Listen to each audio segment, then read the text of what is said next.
Richard Parker's expensive leather shoes clicked against the polished airport floor as he power-walked through Terminal B of Atlanta International Airport. The morning sun streamed through the massive windows, casting long shadows across the bustling corridor. His perfectly pressed suit and wireless earbuds projected the image of success he'd spent years cultivating, but today that image was cracking. "What do you mean my seat's been changed?" He snapped into his phone, weaving between slower travelers. "I specifically booked 3A 3 months ago." The airline representative on the other end maintained her professional tone, explaining again about system updates and flight adjustments. Richard ended the call with an exasperated sigh, checking his watch, a celebration gift to himself for making partner at his consulting firm. The gate area was already crowded when he arrived, filled with the usual mix of business travelers and families. Richard noticed a group of people gathering around someone, their phones raised to capture photos, but he was too preoccupied with his seating situation to pay attention. He prided himself on meticulous planning, and this last-minute change threatened to derail his carefully cultivated routine. "Now boarding our first-class passengers for Flight 2317 to Denver," the gate agent announced, her voice carrying over the terminal's ambient noise. Richard grabbed his briefcase, making his way to the priority lane. He'd earned this luxury through countless hours of work, and he wasn't about to let a seating mishap ruin his morning. The jet bridge seemed longer than usual as he mentally rehearsed the presentation he would be delivering in Denver. This deal could mean millions for his firm, and everything needed to be perfect. As he approached the aircraft door, the flight attendant's warm greeting barely registered. Richard found his way to row 3, his steps slowing as he approached what should have been his window seat. A young man in military fatigues sat there, his posture straight but relaxed, gazing out at the airport operations below. A worn leather journal rested in his lap, and a small American flag patch on his uniform caught the cabin's overhead lighting. "Excuse me," Richard said, his voice carrying a sharp edge that drew attention from nearby passengers. "I believe there's been a mistake. I specifically booked 3A. He pulled up his original booking confirmation on his phone, holding it up like evidence in a court case. The young soldier turned to face him, his expression calm and professional. "Good morning, sir," he said, his voice carrying a slight southern accent. "The gate agent reassigned me to this seat. I have the boarding pass right here." He reached for a paper slip in his journal. Before either could say more, Sarah, the lead flight attendant, approached with a tablet in hand. "Mr. Parker," she began, her experienced tone designed to diffuse tension, "we had a last-minute courtesy upgrade for Captain Stevens here. Your new seat is in 4C, just one row back. I apologize for any inconvenience." Richard's face flushed red. "Courtesy upgrade? I paid extra for this specific seat. I have status with this airline." He gestured at his platinum frequent flyer tag. A few passengers had stopped their boarding preparations to watch the scene unfold. "Sir," Sarah continued, maintaining her professional demeanor, "it's airline policy to accommodate service members when possible. We can offer you extra miles for the inconvenience." "Some of us actually worked for our seats," Richard muttered, just loud enough to be heard by those nearby. A disapproving murmur rippled through the first-class cabin. Captain Stevens began to stand. "Sir, I'm happy to switch if this is causing an issue." "No, please remain seated, Captain," Sarah said firmly, then turned to Richard. "Mr. Parker, 4C is your assigned seat for this flight. Would you like assistance finding it?" Richard looked around the cabin, suddenly aware of the many eyes watching this exchange. A young girl in row 2 whispered something to her mother, who shook her head disapprovingly in Richard's direction. His perfectly planned morning had devolved into a public relations nightmare, and they hadn't even taken off yet. Wordlessly, he moved to 4C, his face burning with a mixture of anger and embarrassment. As he stowed his briefcase, he could hear other passengers warmly welcoming the soldier, someone even offering to buy him a drink once beverage service began. Richard pulled out his tablet, determined to ignore everyone for the duration of the flight, unaware that this moment would soon come back to haunt him in ways he couldn't imagine. The engines hummed steadily as Flight 2317 reached cruising altitude. Richard sat rigidly in 4C, his laptop open, but his mind far from the presentation's slides on the screen. Every few minutes, his eyes would drift forward to where Captain Stevens sat in what should have been his seat. The soldier hadn't moved much since takeoff, his attention focused on what appeared to be a worn envelope in his hands. "Would you care for something to drink, Mr. Parker?" Sarah, the flight attendant, asked, her professional tone notably cooler than when she addressed other passengers. Richard noticed she had already served the rows ahead of him, including a coffee she'd given Captain Stevens with a warm smile. "Sparkling water with lime," Richard replied curtly, not looking up from his screen. As Sarah moved to prepare his drink, he overheard a conversation from the row behind him. "Did you see how he treated that soldier?" A woman whispered to her seatmate. "My son serves in the Marines. I can't imagine someone being so disrespectful." Richard's jaw tightened. He wanted to turn around and explain how he earned his preferred seat through years of loyalty to the airline, how his consulting work helped businesses thrive, how he worked his way up from nothing. Instead, he aggressively typed nonsense into a spreadsheet, pretending not to hear. The drink service continued, and Richard watched as an elderly gentleman in 2B leaned forward to speak with Captain Stevens. "Son, I couldn't help but notice your 10th Mountain Division patch. I served with them in the 80s. Captain Stevens' face lit up with genuine interest. "It's an honor, sir," he replied, his voice carrying a warmth that made several passengers smile. "The division's history of service is incredible." Richard rolled his eyes, muttering under his breath, "It's like a military recruitment commercial up here." A businessman across the aisle shot him a disapproving look. As the flight progressed, Richard noticed Captain Stevens carefully removing something from the envelope he'd been holding. A child's drawing done in bright crayon colors. The soldier smiled softly at the paper, his fingers tracing the artwork with gentle care. Sarah returned to the front of the cabin. "Captain Stevens, we have a young passenger in economy who heard you were on board. She's selling cookies for her school's veteran support program. Would you mind if she came up to meet you?" "Of course not," Captain Stevens replied warmly. "I'd be honored." A few minutes later, a young girl, perhaps 9 or 10, walked up clutching a cookie order form. Her eyes widened when she saw Captain Stevens, and she suddenly seemed shy. "Hi there," Captain Stevens said kindly, turning in his seat to give her his full attention. "I hear you're helping support veterans. That's very brave of you." The girl beamed. "My big brother is in the Army too," she said proudly. "He's far away now, but he sends me letters like that one you were reading."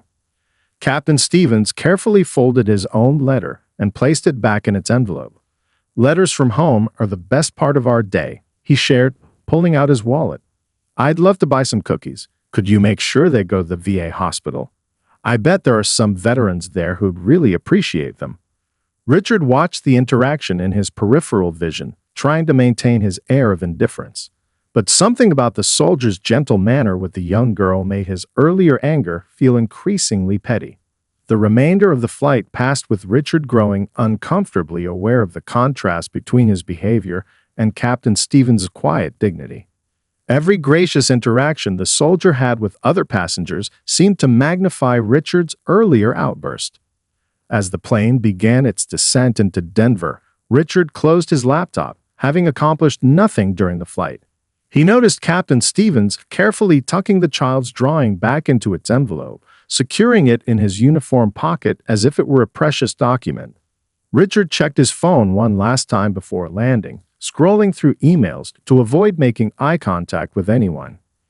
He had no way of knowing that in less than 24 hours, this flight would become much more than just an inconvenience in his carefully managed life. It would become the moment that changed everything. The plane hit an unexpected patch of turbulence as it began its descent into Denver International Airport. Richard had just received his second cup of coffee, and despite his best efforts to steady it, the dark liquid sloshed over the rim of the cup. Hot coffee splashed across his crisp white shirt and onto his laptop keyboard. "Oh, come on," he exclaimed, frantically reaching for the thin airline napkin that had come with his drink. The coffee continued to spread across his shirt, creating an unmistakable brown stain that would be impossible to hide at his upcoming presentation. Before Richard could press his call button, Captain Stevens was already turning in his seat, smoothly producing a pack of tissues and several pristine white handkerchiefs from his military bag. "Here, sir," he said, passing them back without hesitation. "The handkerchiefs are clean, just pressed them this morning." Richard found himself frozen for a moment, coffee still dripping, as he stared at the offered items. The same man he treated poorly an hour earlier was now coming to his rescue. Wordlessly, he accepted the handkerchiefs. "If you dab it instead of rubbing, it helps prevent the stain from setting," Captain Stevens advised quietly, his tone carrying no hint of resentment from their earlier interaction. "My mother taught me that trick after I ruined my first dress uniform." A young girl sitting across the aisle with her mother watched the scene unfold with curious eyes. "Mon," she whispered, though her whisper carried clearly in the cabin, "isn't that the soldier from the TV? The one who helped during the—" "Sha, honey," her mother gently interrupted, glancing meaningfully at Captain Stevens. "Let's give him some privacy." Richard's ears perked up at this exchange, but he was too preoccupied with his shirt to give it much thought. As he dabbed at the stain, he noticed Captain Stevens discreetly adjusting his uniform to better cover what appeared to be a medical band on his wrist. The plane descended through a layer of clouds, causing another bout of turbulence. This time, Richard noticed Captain Stevens grimace slightly as he braced himself against the movement. There was something in that expression, a flash of discomfort quickly masked, that seemed out of place on the young soldier's composed face. "Ladies and gentlemen, we're beginning our final descent into Denver International Airport," the captain announced over the intercom. "Flight attendants, please prepare for landing." Sarah moved through the cabin doing final checks. When she reached Captain Stevens, her professional demeanor softened. "Is there anything you need before we land, Captain? I can arrange for assistance at the gate if you'd like." "Thank you, ma'am, but I'll be fine," he replied with a smile. "Though I wouldn't say no to one last coffee before my next flight." As Sarah went to fetch the coffee, Richard noticed more passengers stealing glances at Captain Stevens. There was something about him, something Richard had been too angry to see earlier, that drew people's attention. It wasn't just the uniform, it was an air of quiet strength that seemed to emanate from him. The plane touched down smoothly on the Denver runway, and as passengers began gathering their belongings, Richard watched Captain Stevens carefully fold the letter and drawing he'd been reading earlier into his uniform pocket. The soldier moved deliberately, and Richard noticed for the first time a slight stiffness in his movements. "Thank you for the handkerchiefs," Richard said, surprising himself by speaking. "I'll have them cleaned and sent." "Keep them, sir," Captain Stevens interrupted kindly. "Consider them a gift from a fellow traveler. Sometimes we all need a little help on our journey." As passengers began to deplane, Richard heard more whispers. "Is that really him? Should we say something? Let him have his privacy." Each murmur added to his growing curiosity about the young soldier's identity, a curiosity that would be dramatically satisfied the next morning. Richard's hotel room at the Denver Marriott felt suffocating despite the panoramic view of the Rocky Mountains through the floor-to-ceiling windows. He hadn't slept well, his mind repeatedly returning to the events on the plane.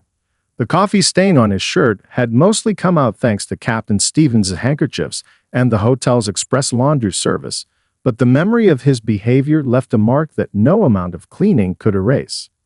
The local morning news played in the background as he prepared for his presentation, the TV's chatter providing white noise while he rehearsed his talking points. He was adjusting his replacement tie, purchased last night from the hotel gift shop, when the news anchor's voice suddenly commanded his attention. "And now, returning to our top story this morning," the anchor said, her tone shifting to one of profound respect. "Denver welcomes home one of its own heroes, Captain Mark Stevens, who just completed a remarkable humanitarian mission that saved hundreds of lives." Richard's hands froze on his tie. He turned slowly toward the television, his eyes widening as the familiar face appeared on screen. There was Captain Stevens, still in his fatigues, but now surrounded by news cameras and grateful families. "For those just joining us," the anchor continued, Captain Stevens led a critical evacuation operation during the recent natural disasters in the Pacific, coordinating rescue efforts that saved over 300 civilians from rapidly rising floodwaters. Despite sustaining injuries during the mission, he refused evacuation for himself until every civilian was safely transported. The remote control slipped from Richard's trembling fingers as footage played showing Captain Stevens wading through waist-deep water, carrying children to safety. Another clip showed him organizing helicopter rescues while bandaging his own arm. Perhaps most remarkable, the anchor added, is that Captain Stevens was still recovering from previous injuries sustained during a separate rescue mission just months ago. Medical professionals advised against his participation in this latest operation, but the captain insisted on joining when he learned that local families were stranded. The screen split to show an interview with a mother holding a small child. "He came back for us 3 times," she said, tears streaming down her face. "The waters were rising so fast, but he wouldn't stop. He even saved my daughter's stuffed bear, said no one gets left behind, not even teddy bears." Richard sank into the hotel chair, his presentation forgotten. The child's drawing he had seen Captain Stevens studying on the plane suddenly took on new meaning. The news showed a collection of similar artwork, drawings from children he had rescued, all sent to thank their hero. Captain Stevens declined our request for an interview, the anchor said, stating only that he was looking forward to a quiet flight home to visit his family. The airline upgraded him to first class as a gesture of gratitude for his service, though our sources say the captain initially declined the offer, accepting only when the airline insisted. Richard's phone buzzed with an incoming email. He picked it up mechanically, his eyes still fixed on the television. The email was from his client in Denver. "Running a bit late. Amazing story about that soldier on the news. Can we push the presentation back an hour?" The irony felt like a physical blow. Even his client had heard about Captain Stevens, had recognized his heroism without hesitation. Meanwhile, Richard had spent a 3-hour flight stewing in misplaced anger over a seat assignment. As the news segment concluded, they showed one final clip. Captain Stevens at the airport yesterday, the very scene Richard had ignored. People gathering to thank him, to shake his hand, to show their gratitude. And in the background, barely visible but unmistakable, was Richard himself, brushing past the crowd with his phone to his ear, completely oblivious to the hero in their midst. The magnitude of his mistake crashed over him like a wave. His perfectly pressed suit and polished shoes suddenly felt like a costume, the wardrobe of a character he'd been playing, one who had completely lost sight of what really mattered. His presentation was in less than 2 hours, but for the first time in his career, Richard Parker found himself completely unable to focus on business. Richard couldn't tear himself away from the morning news coverage. His phone buzzed repeatedly with meeting notifications, but he remained frozen in place as the story of Captain Stevens unfolded in greater detail. The morning show had brought in Colonel James Harrison, Captain Stevens' commanding officer, for an exclusive interview. "What makes Captain Stevens exceptional," Colonel Harrison explained, his weathered face showing both pride and concern, "is that he was technically on medical leave when the crisis began. 3 months ago, he had sustained injuries during a mountain rescue operation. But when he heard about families trapped by the flooding, he voluntarily returned to duty." The screen split to show footage from the disaster zone. Murky waters swirled around buildings, and rescue helicopters hovered against gray skies. Then came the footage that made Richard's stomach clench. Captain Stevens, limping but determined, helping elderly residents into rescue boats. He coordinated the entire evacuation while dealing with his own injuries, Colonel Harrison continued. "We're talking about 20-hour days, brutal weather conditions, and constantly changing circumstances. He personally went into the floodwaters 67 times to reach stranded civilians." The host leaned forward. "We've heard about a particular incident with a local school. Can you tell us about that?" The colonel nodded gravely. A school bus with 28 children was stranded on what had become an island of sorts. The waters were rising, and our helicopters couldn't land due to the weather. Captain Stevens swam out to them, rigged a pulley system using equipment he carried in his waterproof pack, and stayed with those kids for 6 hours until every single one was safely evacuated. Richard thought back to the child's drawing he'd seen on the plane. The screen now showed artwork from those same children. Pictures of a soldier in the rain, helping people across dangerous waters. One drawing showed a figure in uniform holding a teddy bear above the water while helping a little girl. The most remarkable part, the colonel added, his voice softening, is what happened after everyone was safe. Captain Stevens spent his own money buying replacement stuffed animals for the children who had lost theirs in the flood. He said no child should have to lose their best friend twice. The host then revealed something that made Richard's coffee-stained shirt feel even more trivial. We've learned that Captain Stevens declined multiple offers for accommodation in Denver, instead choosing to take a regular commercial flight. Why is that? That's just who he is, Colonel Harrison replied.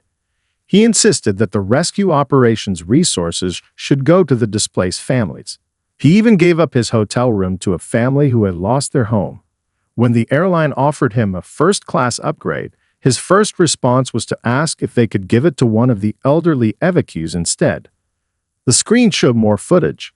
Captain Stevens helping load supplies, comforting distraught parents, and organizing volunteer teams.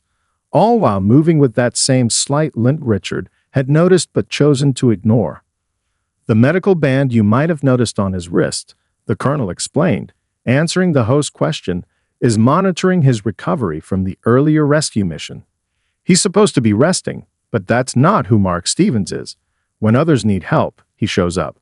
Richard glanced at his own wrist, adorned with an expensive watch that suddenly felt meaningless.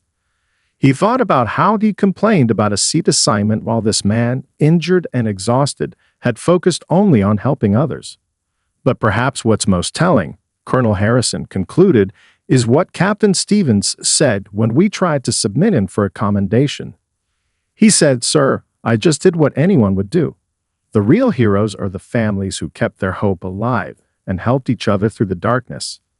The image on screen changed one final time to show Captain Stevens at the airport, that same gentle smile on his face as he thanked the flight crew.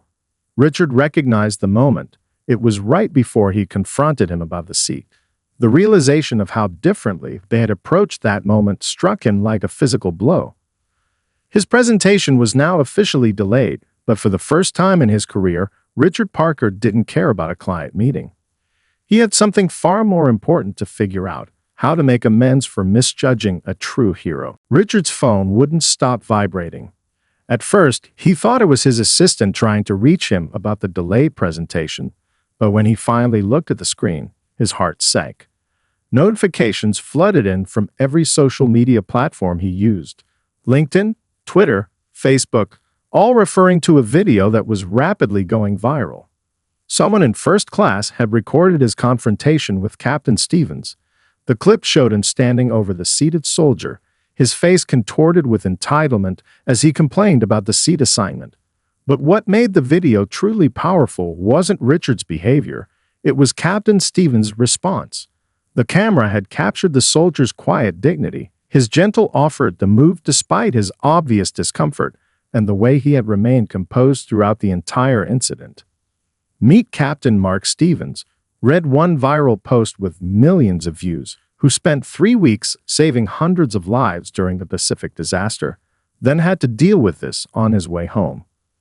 The post split-screened the plane incident with footage of the captain carrying children through floodwaters.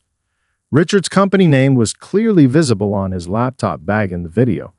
Within hours, people had identified him. His LinkedIn profile was flooded with comments. "How dare you treat a hero this way? This is what's wrong with corporate America. I was one of the people Captain Stevens saved. He never once complained about his own injuries." But then something unexpected happened. A new comment thread started appearing beneath the viral posts. It was from people Captain Stevens had helped during the evacuation. Captain Stevens wouldn't want this man attacked. He taught us that kindness matters most when it's hardest to give. The captain always said mistakes don't define us. How we learn from them does. I watched him forgive people who had initially refused to evacuate, even after they'd yelled at him. He said fear makes us all do things we regret. A mother whose child's teddy bear had been saved posted, "Captain Stevens showed my daughter that heroes don't fight anger with anger. They fight it with understanding." Richard's phone rang. It was his CEO. With trembling fingers, he answered. "Parker," his boss said, "I've seen the video, but I've also seen something else. Captain Stevens just posted on his personal social media." Richard held his breath, dreading what might come next. He wrote, "I've been notified about a video circulating from my flight home. While I appreciate everyone's concern, I ask that you show the same grace to this gentleman that was shown to me during my own moments of difficulty. Sometimes the greatest acts of service come from learning from our mistakes." Richard sat in stunned silence. Even now, after his terrible behavior, Captain Stevens was trying to protect him from the social media storm. His CEO continued, "The captain's post is changing the conversation. People are sharing stories about times they learned hard lessons about judgment and prejudice. You've inadvertently started a movement about growth and forgiveness, Parker. But you need to respond to this the right way." Looking out his hotel window at the Denver skyline, Richard noticed dark clouds gathering in the distance. They reminded him of the footage he'd seen of Captain Stevens working through storms to save lives. While he had been worried about a seat assignment, this man had been swimming through dangerous waters to rescue children. "Sir," Richard said to the CEO, "I need to cancel my meetings today. There's something more important I have to do." "I thought you might say that," his boss replied. "The company will be making a significant donation to the disaster relief organization Captain Stevens works with. I suggest you think carefully about how you can do more than just apologize. How you can truly make this right." As the call ended, Richard opened his laptop. The presentation he'd been obsessing over was still on the screen, but now he started a new document. At the top, he typed, "An open letter to Captain Mark Stevens and everyone I failed yesterday." It was time to show the world that Captain Stevens' faith in human growth wasn't misplaced. By noon, Richard's open letter had joined Captain Stevens' post in going viral, but he knew words alone weren't enough. Sitting in his hotel room, he researched the disaster relief organization where Captain Stevens volunteered. The donate button on their website seemed too easy, too simple a solution for the depth of his mistake. Instead of clicking it, he picked up his phone and called their headquarters directly. After being transferred twice, he reached Sarah Martinez, the operations director. "Mr. Parker," she said, her tone cautious, "we've seen the video." "Then you know why I'm calling," Richard replied, his voice steady despite his nervousness. "But I'm not interested in just writing a check. I want to understand. I want to help." There was a pause on the line. "Captain Stevens spoke highly of you in his post," Sarah said finally. "He has good instincts about people. We're actually facing a major challenge right now." Richard listened as Sarah explained that their organization needed help restructuring their logistics system. Recent disasters had stretched their resources thin, and they struggled to efficiently distribute aid and coordinate volunteers. "That's actually my specialty," Richard said, sitting up straighter. "I help companies optimize their operations. Maybe I could." "We can't afford consulting fees," Sarah interrupted. "I'm not offering my services," Richard clarified. "I'm offering to help. No fees, no publicity, no corporate involvement unless you want it. Just me, trying to do something right." The next hour transformed Richard's schedule completely. His presentation was postponed indefinitely, with his CEO's blessing, and his laptop now displayed a very different kind of spreadsheet. Instead of profit margins, he analyzed volunteer deployment patterns and supply chain bottlenecks. As he worked, a notification popped up, another news update about Captain Stevens. The soldier was visiting a children's hospital, spending time with kids who had been evacuated during the disaster. The footage showed him sitting on the floor in his uniform, helping children draw pictures and sharing stories about courage. Richard thought about his own morning, how he'd been prepared to deliver a presentation about maximizing shareholder value. The contrast struck him again, but this time it spurred him to action. He opened his email and began typing. To all employees. Subject: a different kind of business opportunity. He outlined what he'd learned about the disaster relief organization's challenges and his plan to help. Our skills can save lives, he wrote. Who's willing to volunteer their expertise? Responses flooded in immediately. Engineers offered to improve their communication systems. Supply chain experts volunteered to optimize their distribution networks. Marketing teams proposed awareness campaigns for future funding drives. By late afternoon, Richard had set up a virtual command center in his hotel room. Screens showed supply route maps and volunteer databases. His team across the country joined video calls, contributing ideas and offering solutions. The corporate efficiency he always prided himself on was being redirected towards something bigger than profits. Sarah called again. Mr. Parker, I've just received 47 emails from your colleagues offering to help. What exactly did you do? I told them the truth, Richard replied, watching his inbox fill with more volunteer offers. That I met a real hero and failed to recognize him. That we have an opportunity to support the actual heroes while they're out saving lives. That maybe our business skills could do more than just make money. He paused, looking at a new photo that had just been posted online. Captain Stevens teaching a young evacue how to play chess in the hospital. We spend our lives chasing window seats on airplanes, Richard said quietly, when we could be helping people find windows of hope in their darkest moments. Sarah was quiet for a moment. Captain Stevens is stopping by our office tomorrow, she said finally. Would you like to present your team's ideas to him in person? Richard's heart raced at the prospect of facing Captain Stevens again, but he knew he had to do this right. Not for social media, not for his company's image, but for the simple reason that it was the right thing to do. Yes, he answered. It would be an honor. The disaster relief organization's office was nothing like the sleek corporate environments Richard was used to. Worn furniture filled the spaces between walls covered with maps and emergency protocols. Volunteers bustled about, coordinating responses to ongoing crises around the world. Here, no one cared about his designer suit or corporate title. Richard stood before a makeshift presentation board, his hands slightly trembling as he made final adjustments to his team's proposals. The door opened, and conversations around him hushed. Captain Stevens walked in, still in his fatigues, moving with that same measured pace Richard had noticed on the plane. Mr. Parker, Captain Stevens said warmly, extending his hand as if their first meeting had never happened.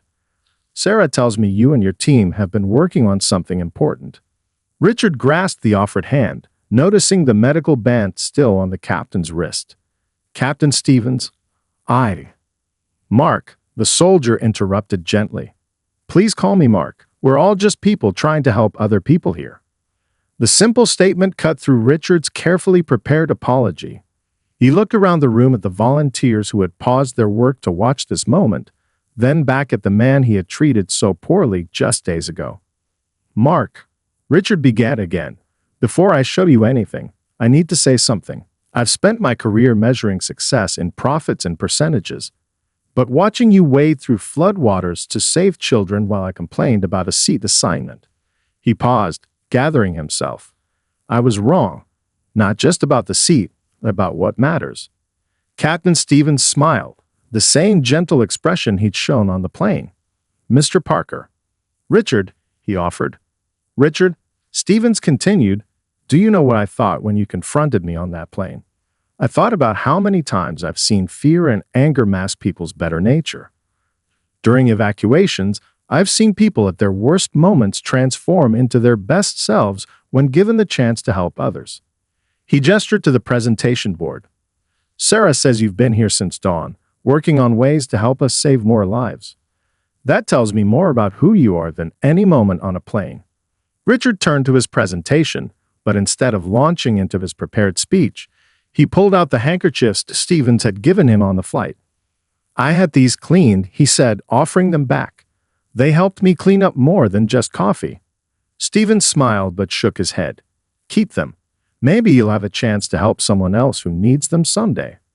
For the next hour, Richard presented his team's ideas, streamlined logistics systems, improved volunteer coordination platforms, corporate partnership programs that could provide sustained funding without compromising the organization's integrity. Throughout the presentation, Stevens asked thoughtful questions, offering insights from his field experience that made the proposals even stronger. As they wrapped up, Sarah burst into the room. "Mark, we've got a situation. Flash floods in Southeast Asia. They're asking for experienced coordinators." Stevens straightened, already shifting into operational mode, but Richard saw him wince slightly as he moved. "I have an idea," Richard said, pulling out his phone. "My company has offices in that region. We have resources, local knowledge." He paused, looking at Stevens. "Let us help. Not for publicity, not for profit, but because it's right." Stevens studied him for a moment, then nodded. "Sarah, get Richard's team clearance for our coordination systems. Richard, can you set up a command center at your office?" "Already on it," Richard replied, sending messages to his international teams. As they rushed to respond to the crisis, Stevens placed a hand on Richard's shoulder.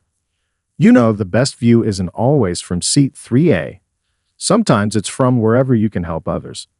Richard thought about his prized window seats, his corporate status, all the things he once thought defined success.